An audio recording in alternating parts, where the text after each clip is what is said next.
Company కోసం రాత్రింబవళ్ళు కష్టపడింది. బాస్ కష్టాల్లో ఉంటే వదిలేసి పారిపోకుండా ఫైట్ చేసింది. అంటే మీరెవరూ చేయలేదని కాదు, రూపు కూడా చేసింది అని చెప్తున్నాను. ఇంత సాధించినా మళ్ళీ మొదటి రోజు ఎలా తపనతో పనిచేసిందో అదే తపన ప్రతిరోజు చూపించింది. రూపా, నీలాంటి ఎంప్లాయీ ఉంటే ఏ బాస్ అయినా హీరోలా సగర్వంగా తలెత్తుకుని నిలబడతాడు. నన్ను అలా హీరోగా నిలబెట్టినందుకు త్వరలోనే నీకు మంచి బహుమతి ఇస్తాను. Thank you so much.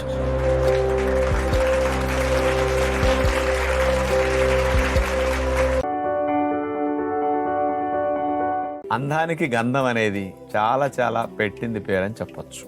అలాంటి ఒరిజినల్ క్వాలిటీ గంధ పొడిని చక్కగా పసుపు కొమ్ములు తెప్పించి ఆడించుకున్న పసుపును మాత్రమే, మార్కెట్లో అస్సలు వద్దు, ఎందుకంటే ఎక్కువ భాగం కల్తీలు ఉంటాయి. కొద్దిగా ముద్ద కర్పూరం తీసుకుని ఈ మూడింటిని కొబ్బరి నూనెలో వేసేసి కలిపేస్తే ఇవన్నీ ఒక ముద్దలాగా పేస్ట్ లాగా అవుతాయి. కొబ్బరి నూనె కలిపేసరికి పేస్ట్ లాగా చేసుకుని ఆ ముద్దను తీసుకుని ముఖానికంతా రాత్రిపూట శుభ్రంగా పడుకునే ముందు పట్టించేసేసి ఒక ప్యాక్ లాగా మార్నింగ్ వరకు ఉంచుకుని శుభ్రంగా కడిగేసుకుంటే ఇలాంటి ప్యాక్ వల్ల డ్రై స్కిన్ బాగా తగ్గటానికి, స్కిన్ కలర్ ఇంప్రూవ్ అవటానికి, స్కిన్ గ్లో పెరగటానికి కూడా చాలా బాగా ఉపయోగపడుతుంది. ఎందుకంటే ఇటు పసుపు అటు గంధం రెండిటి కాంబినేషన్ ఎక్కువ ఉపయోగపడుతుంది అనమాట. కానీ ఇట్లాంటి దాన్ని రెగ్యులర్ గా ఒక 10-15 రోజులు కనుక ఉపయోగించుకుంటే ఆ ఫేషియల్ స్కిన్ డ్రైనెస్ తగ్గి స్కిన్ గ్లో పెరగటానికి బాగా ఫలితం కనపడుతుంది. ఎంతో మంది కన్న తల్లులు తమ పిల్లలు ఎదగాలని, వాళ్ళల్లో గ్రోత్ ఉండాలని, మంచి ఆరోగ్యవంతులు కావాలని వీళ్ళిస్తున్న యాడ్స్ చూసి వీళ్ళని నమ్మి అవి కొని పిల్లలకి తినిపిస్తుంటే వీళ్ళ లాభాల కోసం ప్రోడక్ట్స్ కల్తీ చేసి పిల్లల ప్రాణాలతో వ్యాపారం చేస్తున్నారు. ఎంతో మంది పిల్లలు ఆరోగ్య సమస్యలతో ఇబ్బంది పడుతున్నారు. ఎంతమంది వాళ్ళ ప్రాణాలే కోల్పోయి ఉంటారు. ఇవన్నీ బయటకు వచ్చుండకపోవచ్చండి, కానీ జరిగే ఉంటాయి కదా. వాళ్ళు చేస్తున్న దుర్మార్గాన్ని ప్రశ్నించడం, నిజాన్ని బయట పెట్టి అలాంటి వాళ్ళకి బుద్ధి చెప్పడం అనుకోవడం తప్పు, అంతే కదా. నువ్వు చేసింది తప్పు అని నేను అనడం లేదు, నువ్వు ఇలా ఒంటరిగా రావడమే తప్పు అంటున్నాను. గుణమా, మంచి వాళ్ళతో స్నేహం ఎంత ఆరోగ్యకరమో చెడ్డవాళ్లతో వైరం అంత ప్రమాదకరం.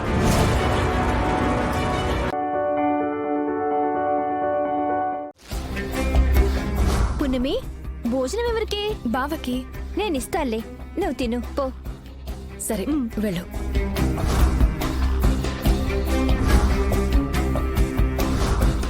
బావ నన్ను భోజనం తీసుకురమ్మని చెప్పాడంటే ఇదంతా నా మీద ప్లాన్ చేసినట్టున్నాడు. సమయానికి కొండం వచ్చింది కాబట్టి సరిపోయింది, లేదంటే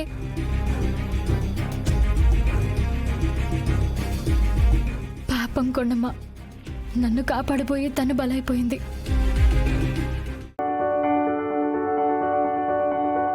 నేను చెప్పలా ఎదవ కుక్కలని? ఎదురింట్లో మీ ఫ్రెండ్ సుహాసిని ఉంది కదా, దాని కొంప మీదకి వెళ్లకుండా మా కొంప మీదకి ఎందుకు వచ్చారే? చూసావా అన్నయ్య, కుక్కలు నా ఫ్రెండ్స్ అంట. తప్పదు సిస్టర్, మాటలు పడాల్సిందే. అమ్మా, కుక్కలేవి రాలేదనుకుంటా. ఎందుకు రావే? మన వీధిలోనే ఒక బండ కుక్క తిరుగుతూ ఉంటుంది. అది అచ్చం లీలాకృష్ణగాడిలాగే ఉంటుంది. అదొచ్చిందేమోననే నా డౌట్. చూసావు సిస్టర్, నన్ను ఏకంగా కుక్కే అనేసింది.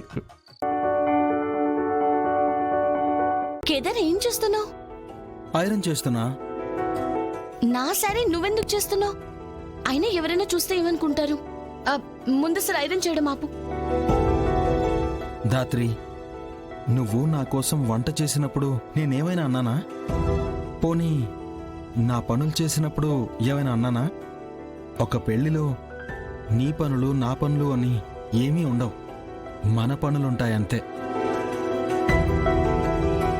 భార్య పనులు చేయాలి, భర్త చూస్తూ ఉండాలని రూల్ ఏమైనా ఉందా? భార్య కోసం చేసే పనులతో భర్త విలువ పెరుగుతుందే తప్ప తగ్గదు. కాపురంలో పెద్ద చిన్న అని లెక్కలు వేసుకునే రోజులు పోయాయి దాత్రి. ఇద్దరూ సమానమని నమ్మి కలిసి నడిస్తేనే ముందుకు అడుగు వేయగలం. లేదంటే బ్యాలెన్స్ తప్పి బోర్లా పడతాం. అత్తయ్య, మావయ్య, 100 మంచి పనులు చేసి ఒక్క చెడ్డ పని చేస్తే ఆ 100 మంచి పనులు చెరిగిపోతాయి. ఇప్పుడు నా పరిస్థితి అదే. కర్మఫలం అనుభవించక తప్పదు అంటారు. అది తప్పించుకోవాలంటే కాలాన్ని వెనక్కి నట్టాలి. అంత శక్తి నాకు లేదు. నా వల్ల మీకు చెడ్డ పేరు రాకూడదు, మీ గౌరవం తగ్గకూడదు, మీరెక్కడా తల వంచకూడదు. భావ జీవితంలో ఇంక నేనుండను. అవని,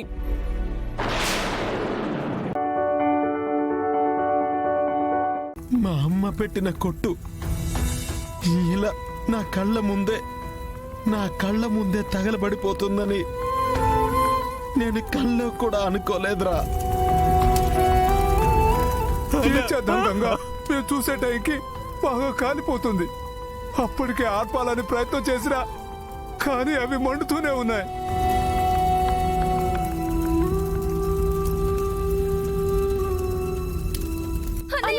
అమ్మా, మన కొట్టు తగలబడిపోతుందమ్మా.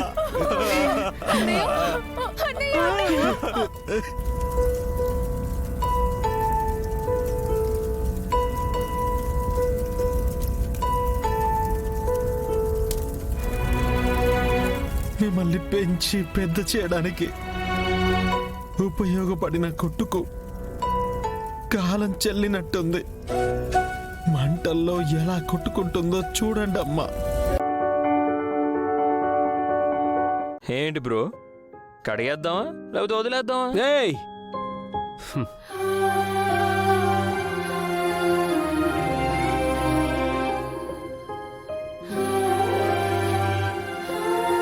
అమ్మ సెలెక్ట్ చేసిన సూట్ పడేను, డ్రై వాష్కి ఇస్తాను. సరే, ఓకే. ఒకవేళ ఆ సిరిమువ్వే నీకెదురు పడితే ఏం చేస్తావు?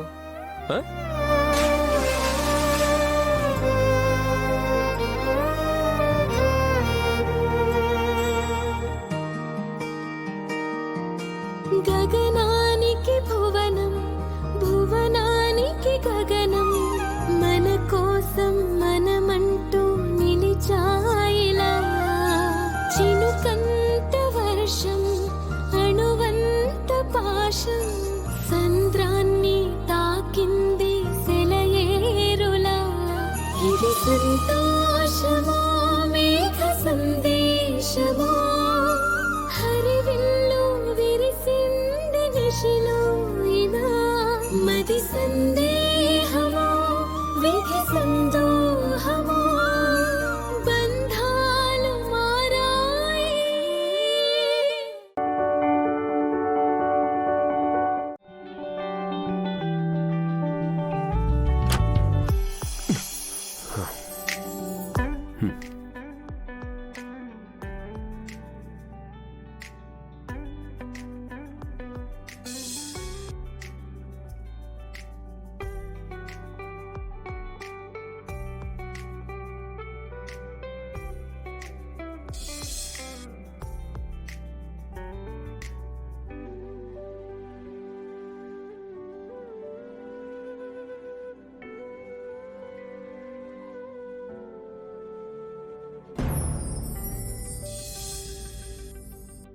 థ్యాంక్ యూ మిస్ అమ్మా.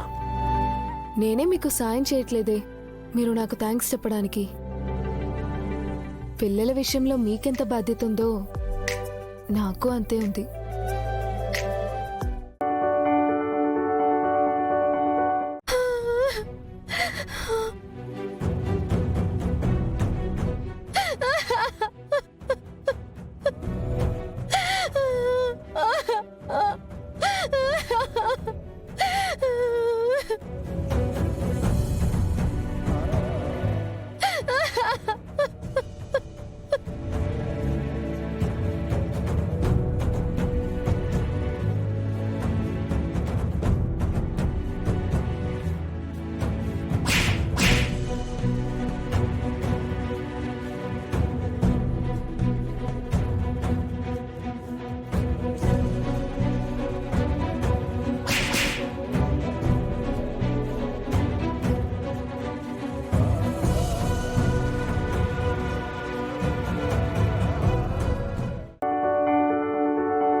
హకీ you need to wait for this. Okay, at least ఒక క్లూ ఇవ్వచ్చుగా.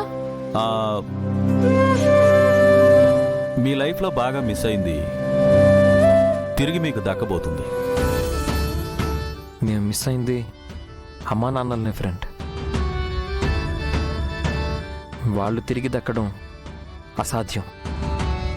అంతకంటే వాల్యుబుల్ ఇంకే ఉంటుంది. అసాధ్యం కాదు అబ్బాయి, వాళ్ళు మళ్ళీ పుట్టారు. మిమ్మల్ని వాళ్ళకి దగ్గర చేయాలి, బట్ కాస్త టైం పడుతుంది. టైం వచ్చినప్పుడు అన్నీ అవే తెలుస్తాయి.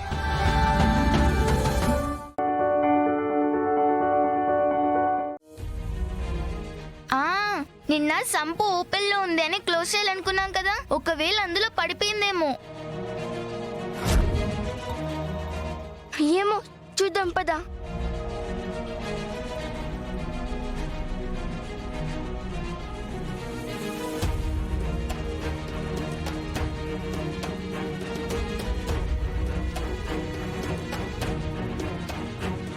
బుజ్జి, ఏం చేస్తున్నారు?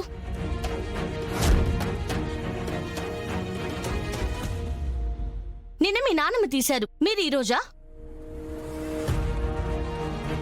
ఇలా చేయకూడదు కదరా, పడితే ప్రమాదం కదా.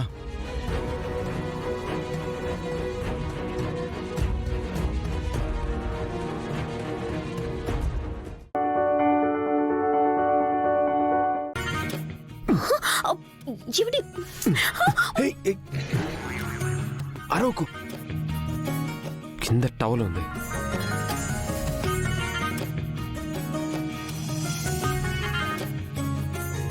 ఉందా? వదలండి. ఎక్కడికి వదిలేది? వదలండి, ఎవరైనా వస్తారు.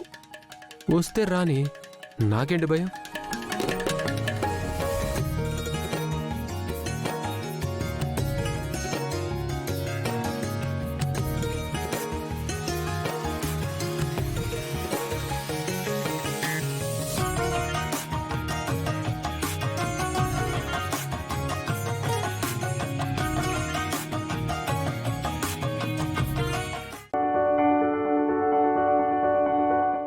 మీ ఇలాంటి మంచి వదిన్ని మిస్ చేసుకున్న మీ ఆడపడుచు దురదృష్టవంతురాలు.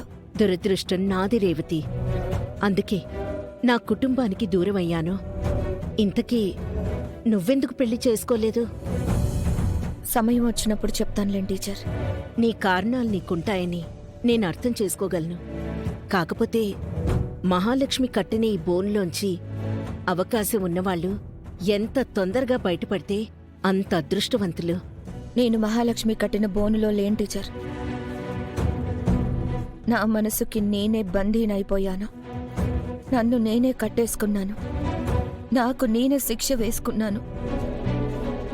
ఈ శిక్ష ఎన్నాళ్ళో నాకు తెలీదు, కానీ ఎప్పుడో ఒకసారి బయటపడతానన్న ఆశ అయితే ఉంది. నీ ఆశ నేను నెరవేరుస్తాను రేవతి. నీ సమస్య ఏంటో తెలుసుకుని నేను పరిష్కరిస్తాను.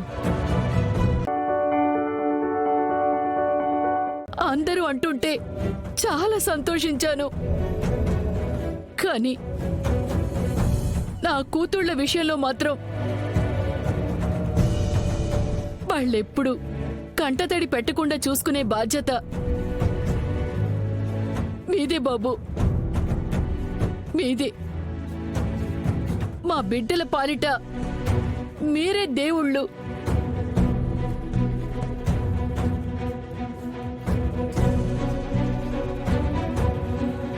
మీ చల్లని చూపులు వాళ్లపై ఎప్పుడు ఉండాలి.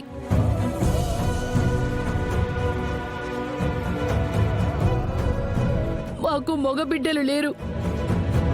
అల్లుళ్ళైనా కొడుకులైనా దేవుళ్ళైనా మాకన్నీ మీరే బాబు, మీరే. పెద్దమ్మగారు రేపు కూడా ఉంటానన్నారు. నువ్వన్నట్టయితే రేపు కూడా అమ్మ రాకపోవచ్చు. వచ్చినా తన చేతికుండే గ్లౌజ్ గురించి పెద్దమ్మ ఆరా తీస్తుంది. మనకున్నంత ఓపిక పెద్దమ్మకుండదు నాయని. నిజమే బాబుగారు. ఆ రహస్యమేంటో బయటపడ్డానికైనా రేపు తిలోత్తమత్తయ్య రావాలి. పెద్దమ్మ ఇంట్లో ఉందని చెప్పకుండా మనం మేనేజ్ చేయగలగాలి. వల్లభా బావగారు ఊరుకోరు కదా, ఫోన్ చేసి చెప్తారు. ఇంకెందుకు వస్తుంది? అయితే ఓ ప్లాన్ చేద్దాం. ఏంటది? తిలోత్తమమ్మ ఇంటికి వచ్చింది అని చిన్న అబద్ధం ఆడదాం. ఆడితే ఆ తర్వాత జరగబోయేది నువ్వే చూస్తావు.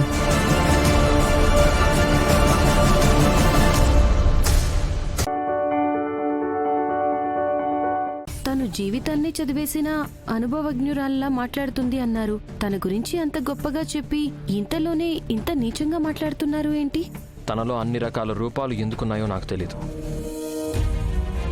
హఠాత్తుగా తనంత స్వార్థంగా ఎలా మారిపోయిందో ఇప్పటికీ నా ఊహకు అందడం లేదు. నాకు మాత్రం ఒకటి అర్థమవుతుంది. ఏంటది? ఈ బుర్కా వెనక ఎవరున్నారో మీకు తెలుసా? ఎలా ఉంటానో మీకు తెలుసా? ఈ ముసుగు తీసే వరకు ఈ ముసుగు వెనకాల ఉన్నది ఆడో మొగో కూడా మీకు తెలియదు. మన చుట్టూ ఉన్న అపోహలు కూడా అంతే. ఈ ముసుగుల్లాంటివి, అవి నిజాలని చూడనివ్వవు.